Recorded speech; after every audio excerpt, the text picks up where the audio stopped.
as far as our outdoor units, we're using 15 Sear. All their competitions usually. I want to interrupt you. Yep. Talk about a little bit, take it down a little bit. Talk about what's the difference between a 1-speed and a variable speed. Single speed equipment, you're just comes on, that's it. There's nothing, it doesn't do anything else. It's just a solid, comes on, solid speed, nothing else. Variable speed will take you, it also helps humidity control in the house. The variable speed, you're gonna start out low and ramp yourself up, just throughout the board of it. Is that an air handler? Or That's the air handler, that's the indoor section. Okay. So the variable speed will use less electricity? It will. Okay.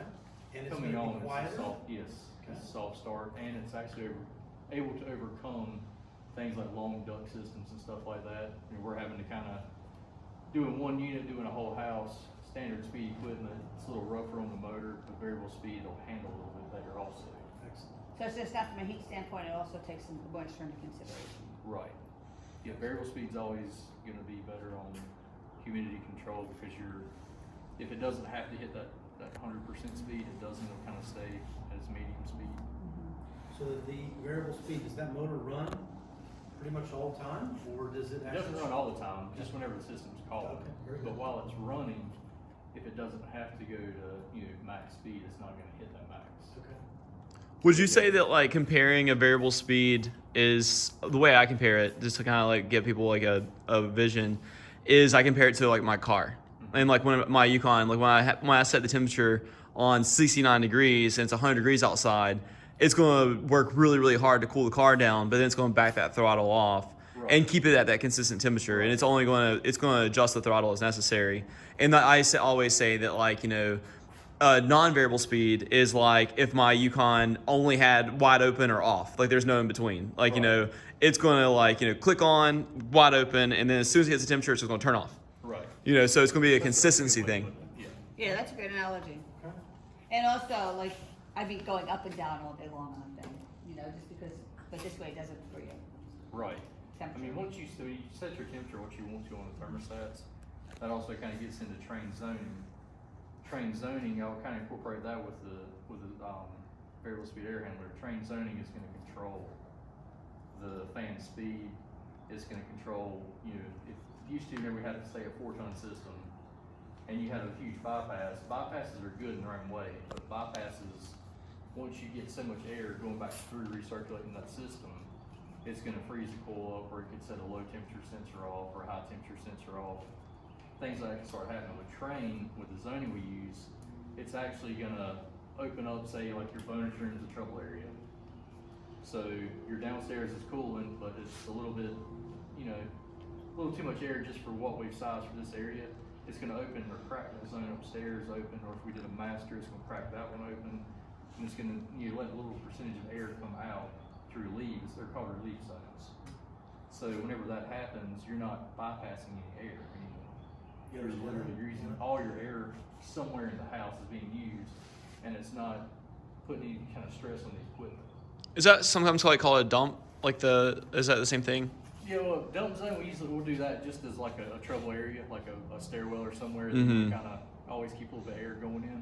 We just dump that little extra air in there. That's Gotcha. what we call a dump zone. Gotcha. Damper system I hear sometimes. Yep, zone system, same So thing. it generates X amount of CFM, okay? And then George figures out where he can put air, where he needs air, where the windows are, the height of the ceiling, all the rooms and things of that nature. But the variable speed's gonna allow him to take some of that air that, if that zone Right. doesn't need all of that, or that it can take a little bit of the air and redirect it to some other place. Correct. Instead of just saying, hey, it's on. Okay? What's the fluctuation? I mean, is there a plus or minus when thermostat calls for conditioned air? Usually, whenever your thermostat turns off and on, it's usually like a half a degree or so. Right. Is where if it's showing 73, you got it set on 73. If you're in heat and it drops down to like 72 and a half, usually it's gonna pick up and come on. Half to. Yep. And what's the allowable difference between one zone and another zone? 4 degrees is what we typically like to tell everybody. If you stick 4 degrees, you're not trying to. A lot of people get the consumption taking a bonus room and just shutting it off completely. Then in the middle of summertime, it's gonna be like, I don't know, 80 degrees up there. And then downstairs, they want it like ice cold, they want it 69, 70 degrees, which is really not design criteria either. But what'll happen is you have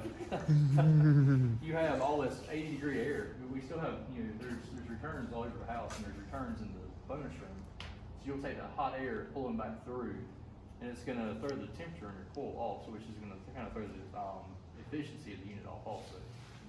Because you want to keep constant air, temperate air going through it. 80 degrees versus it pulling 70-degree air down here, it's a big difference, and it actually will warm the coil up a little bit. And that's why I sell most of my houses will have an additional zone in the master bedroom, because our main thermostat is in the great room. Yeah, all St. Yes, James, I do everything. What's that? I zone everything in St. James. The master bedrooms are all zoned. I've heard Jim say in the pre-construction meeting that, if you, to the customers, if you go out of town, don't shut it off upstairs. That actually will heat or cool upstairs first? Is that how it works? No, it's just, the way the zone system works is you have, say this house, say we had a zone in the master area. Then we have this zone in the main, then upstairs is a zone. And once you set all your temperatures up on your thermostat, from the Trane, the main thermostat, we go through, set all your temperatures, say you got everything set at 75. If downstairs is already 75, it doesn't have to run, so it shuts the air off to here, gives it to the master, and it gives it to upstairs or whatever. Whatever area of the house is warm or cool, whatever, how you got it set, is gonna come on first. Right, okay. Now, it can't But be the and reason cool why at the you same don't shut time. the air upstairs off is because humidity. Mhm. The HVAC Right. takes out a lot of that's what it does, the humidity out, okay? Now during the summer, that's gonna call for air probably more often More than than, downstairs. because During all the the winter, rises. vice versa, it's like a chimney, that staircase takes all that hot air, runs it up there, so the HVAC is Running not more. gonna run up as much upstairs in the bones. But no, Jim always has this like 77, 78 kind of thing he tells all our clients. Never take your bonus from higher than 77, 78. Yeah, and how he said it was wrong, but you just said is what he said. When you're going back before, he's saying if it has a little air, it will cool this system, that system. Does that have to do with room sizes as well when it determines? As far as. When it's, when the system's on and it has a little bit of air, you're saying before it can throw. Oh, the relief Yeah, areas. So what the relief areas is basically with the Trane zoning, it has a static pressure sensor built into the zone board itself. So Trane has a recommended static pressure it has to run. That way everything, you don't burn motors up or anything like that. So whenever that sees the static raising up, say we've got a small bonus room only call and everything else is shut off, then it's gonna crack the main zone because that's the largest zone, easiest to put air through and not affect a whole lot, temperature wise. You take a big duct system like the downstairs and say you need 35–40% going to the bonus room and you've got, 70% left down here, this left in the air, and it's a standard system, just a 15 SEER outdoor unit, which is a single speed, not like the variable XV18. It's gonna now it's got 70% air, it's got to relieve somewhere, so it'll go to like your main zone first, jump out in the main zone, so it'll it relieves it here, and then we'll go to the third zone, or if you had a fourth zone even, and it'll kind of allow more air to go through those areas too. So it's there to keep the system quiet, number one, and number two, to relieve all the air to keep that static in the range it needs to be in. If people are thinking about, comparing, I guess, variable speed versus Sear, which one's more important? Like, is it? SEER rating. So, do you think the Sear is more important than the variable speed? Well, I mean, they go hand in hand. Yeah. If you have variable speed, then you're obviously going to have a little higher SEER. Mm-hmm. Typically, you don't see a 14 SEER with variable speed. It's just it's usually a standard plain Jane air handler that's you're not really going to get efficiency out of. Mm-hmm.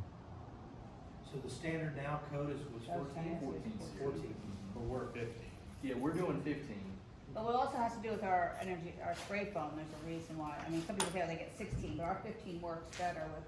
Basically, they say with spray foam installation in a home, Right. that if you're putting a 14 SEER heat pump in, you're going to get the efficiency of a 15 SEER Right. heat pump. So we're From doing 15 to 15. 16. So you should be getting around 15.5, 16 SEER, I would say. That's good. Excellent. What about in comparison, what if I called you and said, hey, I need to save money?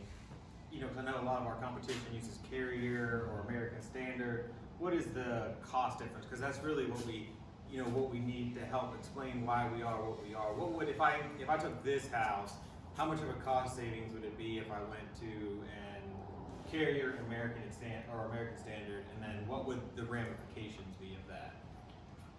I mean. Are you a Carrier dealer? Right? No, we're not. And it doesn't mean that we are. Yeah. No, no, Yeah, no.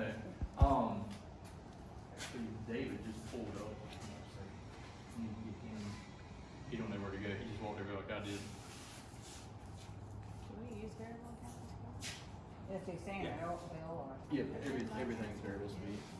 So even our standards variable speed are included. I didn't know that. Yeah, yeah, y'all But it's- include everything. The difference is when we go up to the 18 Sear, so the inside air handle is variable speed, the outside is not. When they upgrade to that 18, they Oh, both these are. ones, yeah. Okay. Patrick told me to tell The Mike we one don't you have that drop in cost for to it. the left of it, you're facing the Sorry? mark. What were you talking about with Mike Messina?